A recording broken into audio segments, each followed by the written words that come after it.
The day my boss stood up in front of 47 people and called my work a joke, she was holding the exact report I had spent 11 months building from nothing. She said, and I will never forget this, anyone who thinks this passes for real research has no business sitting at this table. She was talking about my work, the work she had asked me to do, the work she had signed off on 3 weeks before. What she did not say, what nobody in that room knew yet, was that her name was already on the cover page as the lead author. And the reason I did not fall apart in that moment, the reason I just sat there and nodded, was because 3 days earlier I had made a copy of every single file. If you have ever had someone take everything you built and then use it to embarrass you in public, this story was made for you. My name is Mara. I was 31 years old when all of this started. I had been working at a mid-sized consulting firm called Linden Group for 4 years, not a flashy place, not a name most people know, but it was steady and the work was real, and for a long time I loved going in every morning.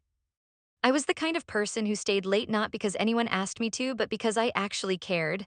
I was the one who remembered birthdays on the team.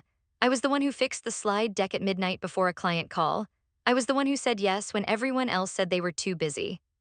I was the one everyone leaned on. My direct manager was a woman named Diane. She had been with the firm for 12 years. She wore the same style of blazer every day, always a dark color, always pressed perfectly. She spoke slowly and clearly in every meeting, like she was reading from a script she had already memorized. When I first joined her team, she seemed sharp and fair. She gave credit when credit was due. She pushed back on ideas in a way that made you think harder, not in a way that made you feel small. I respected her for a long time. But there were small things, things I filed away and did not think too much about at the time.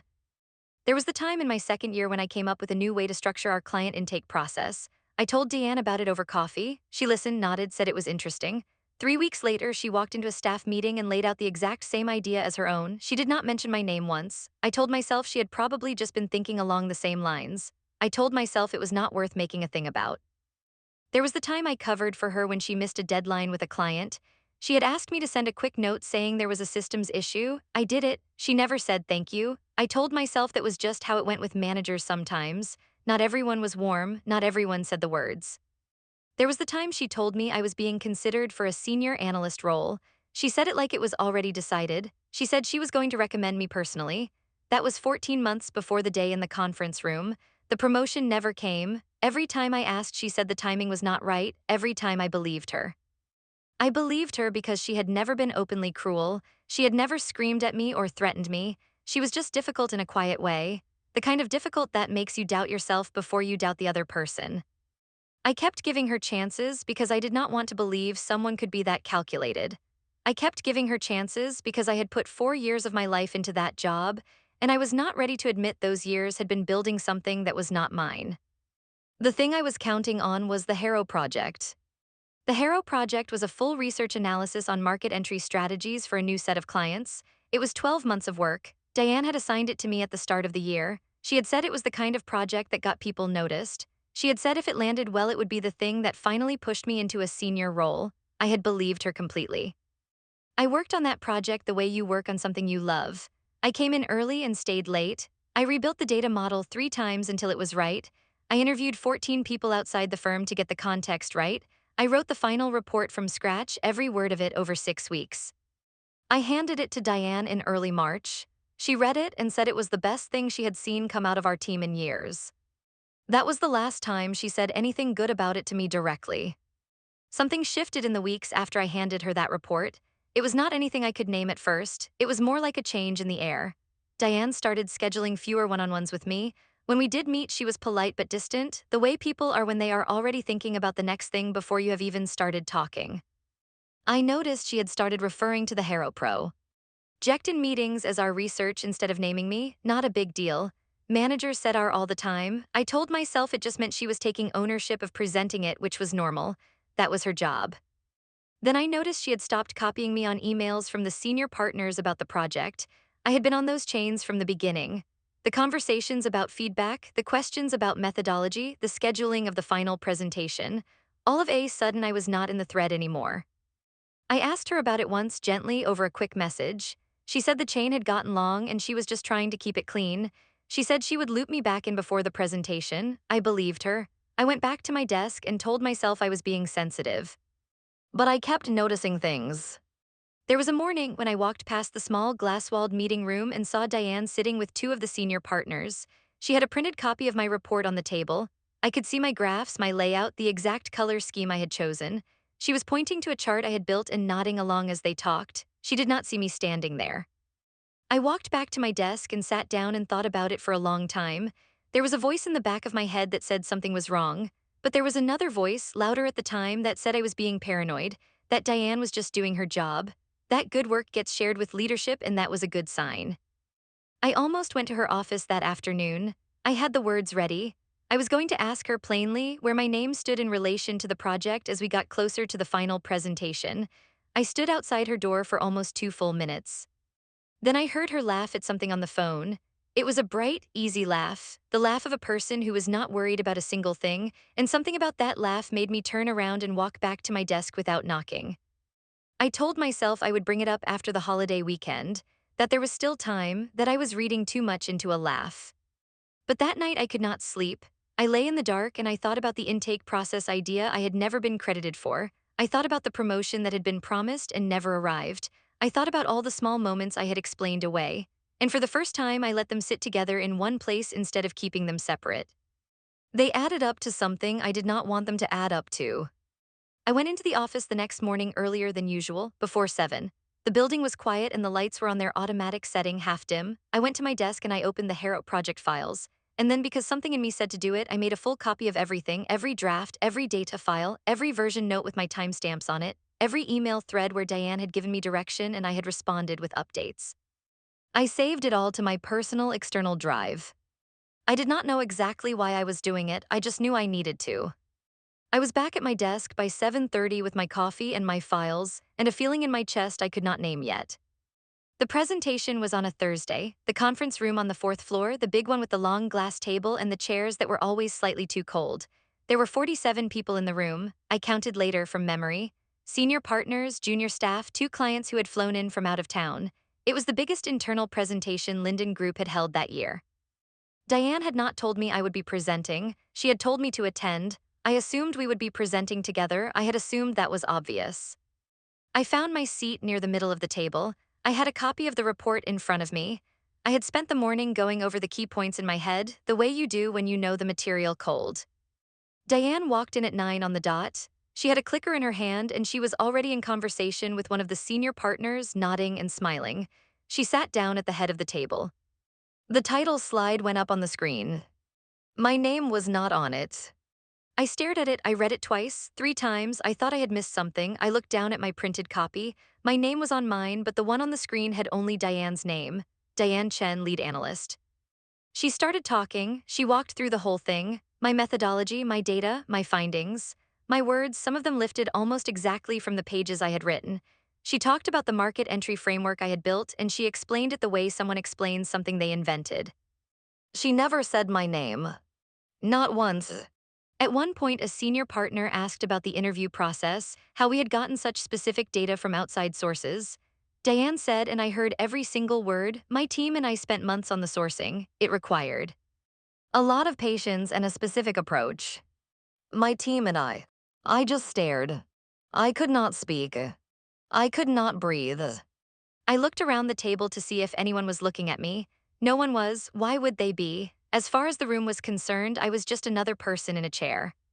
47 people, and not one of them knew that every graph on that screen had come from my hands.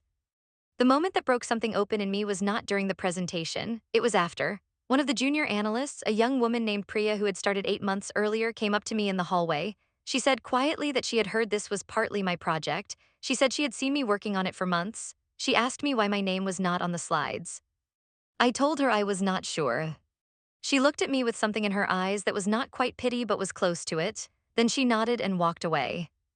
And that was when it landed, not during the presentation, not when Diane took the applause at the end, not when the senior partner shook her hand and said the work was exceptional. It landed in a hallway when a 24-year-old new hire looked at me with that expression.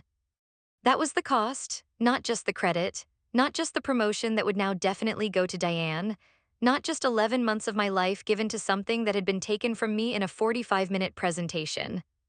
It was that look, that quiet, wondering look, the one that asked without words why I had let this happen to me. I went to the bathroom, I stood at the sink, I ran cold water over my hands for a long time. I was at my lowest point, the kind of low where you do not cry because you are past crying, you just stand there and feel the weight of it. I had given everything to that project, and it was gone, and the worst part was that I had almost seen it coming and had done nothing. That was the day I stopped explaining things away.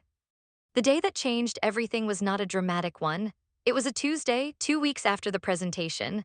I had gone through those 2 weeks quietly, going to work, doing my job, saying nothing to anyone about what had happened. I was watching, I was thinking. I was home by 7 that evening, eating reheated soup at my kitchen table. My laptop was open.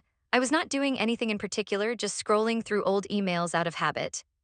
And then I found one. It was from 10 months earlier.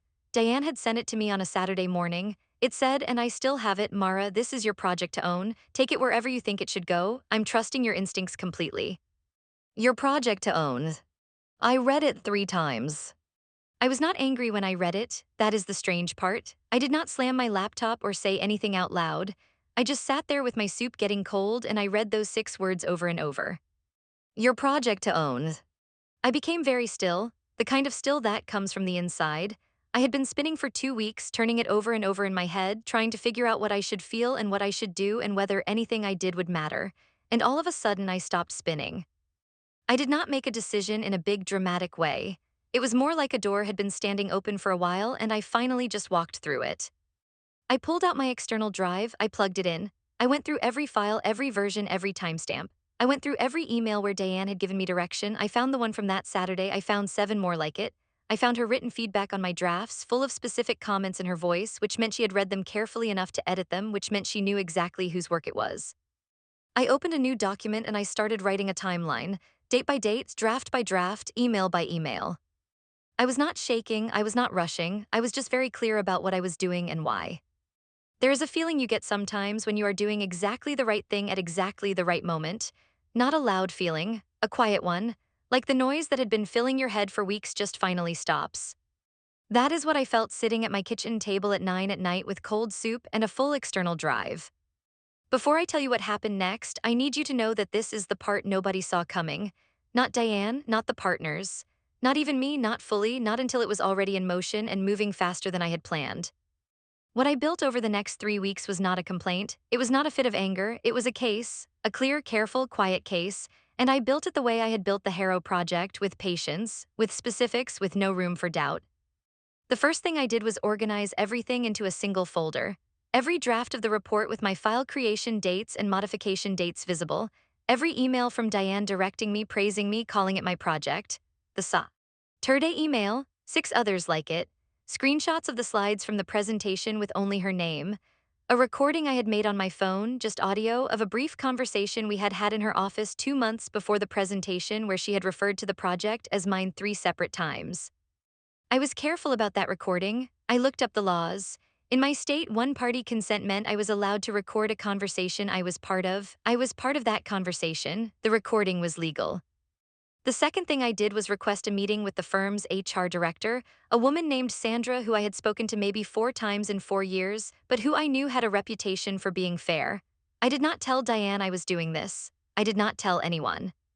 I sent Sandra a short, calm email. I said I had a concern about a recent project and I would like to speak privately. I asked for 30 minutes. She replied within an hour and said she had time on Friday morning. I almost lost my nerve on Thursday night. I lay in bed going through all the ways it could go wrong. Diane had 12 years at the firm, I had 4. Diane was well liked by the senior partners, they had just applauded her. Who was I to walk in and say the thing everyone had just celebrated was not hers? I got up at 2 in the morning and went back to my kitchen table. I opened the folder with all the files. I read the Saturday email one more time. Your project to own. I went back to bed. Friday morning, I walked into Sandra's office at 9 with a printed packet of documents. 14 pages, clean, organized, dated. Sandra was a quiet woman with reading glasses she wore low on her nose. She did not speak much while I talked. She just listened and turned the pages. I laid it out slowly. The assignment, the timeline, the emails, the drafts, the presentation, what had been on the screen, what had not been on the screen. When I finished, she was quiet for a moment. Then she asked me one question. She asked if I had spoken to Diane about any of this. I said no. I said I had been waiting until I had everything together. She nodded, she looked at the packet again, she said she would need to review the materials and follow the firm's process. She said it would take time, she asked me to keep it between us for now. I said I would. I walked out of that building feeling something I had not felt in weeks. Not relief, not excitement, just solid, like something that had been tilted was level again. What I did not expect was how quickly things would move once they started. Sandra came back to me 8 days later. She had done her own review. She had pulled the file history from the firm's internal system, which showed every time a document had been created, edited, and accessed. The Harrow project files had been created under my login. Every major edit had been made under my login. Diane's login had appeared only to view the files, never to create or edit them. The system had its own timestamp trail I had not even known that was there.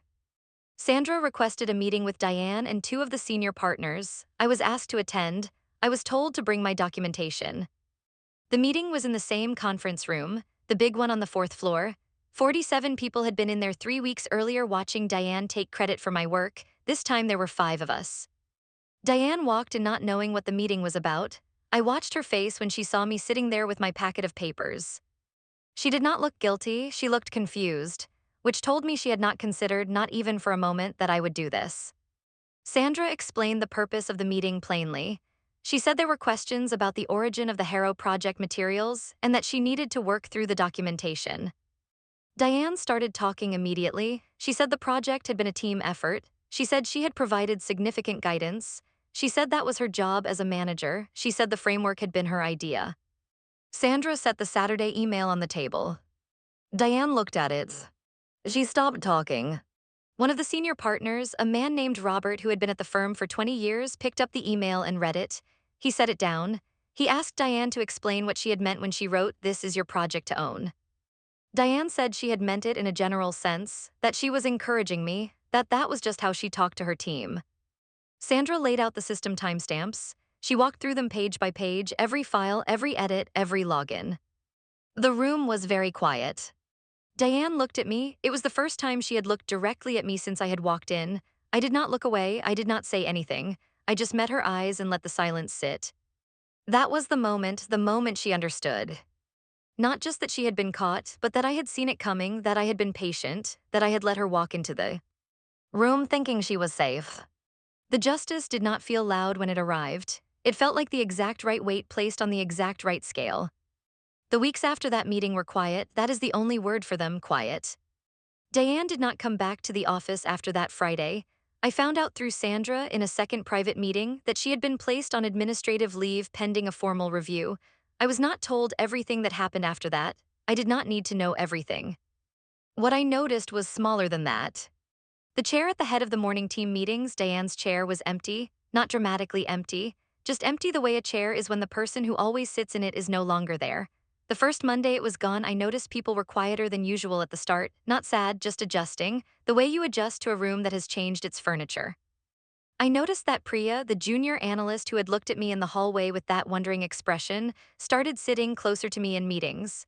She did not say anything about what had happened. She did not need to. She just moved her chair a little nearer and that was enough. I noticed that Robert, the senior partner, started including me directly on project emails. Not through a manager, directly. He would write my name at the top and ask me things plainly. That had never happened before. It was such a small thing and it meant a lot.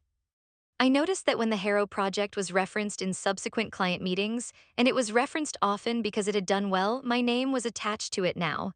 Sandra had made sure of that. The official record had been corrected. There was a new version of the cover page in the firm's archive. It had my name on it. I noticed that I stopped dreading Monday mornings. That sounds small, it is not small. The thing that told me it was finally over was not a dramatic moment. It was a Tuesday evening in late May. I was packing up my desk to go home. Everyone else had already left. The office was quiet the way it gets after 6 when the lights dim automatically and the hum of the ventilation softens. I looked at my desk. The external drive was in the top drawer. I did not need it there anymore. I took it out and put it in my bag, not because I was done with it, just because it did not need to live at my desk any longer. That was it. That was the moment I knew. It has been 7 months since all of this happened. I think about it sometimes, but not the way I used to. Not the way where it loops on itself and you go over it again and again looking for the place you should have stopped it sooner. I think about it more like a story now, one that happened to me and shaped me but does not own me. My life is different in small ways. I start my mornings differently now. I used to wake up already thinking about what I had to prove that day, already planning how to make myself useful enough, visible enough, important enough to justify the space I was taking up. I do not wake up that way anymore. I wake up and I make coffee and I sit by the window for a few minutes before anything else. That window time would not have existed before, I would not have let it exist. I got the senior analyst role. It came through 4 months after the meeting. Sandra delivered the news herself, which I thought was kind of her. It did not feel like victory. It felt like something settling into the place it had always belonged. The thing the experience cost me was real. It cost me 4 years of trust I had placed in someone who had not earned it. It cost me the version of myself that kept quiet because quiet felt safe. I cannot get those years back, and I do not pretend they did not cost me something. But what I did not expect to gain was this: a steady feeling in my own chest that I cannot quite name but know is mine. The kind of steady that comes from having been through something and having handled it without becoming someone you do not recognize.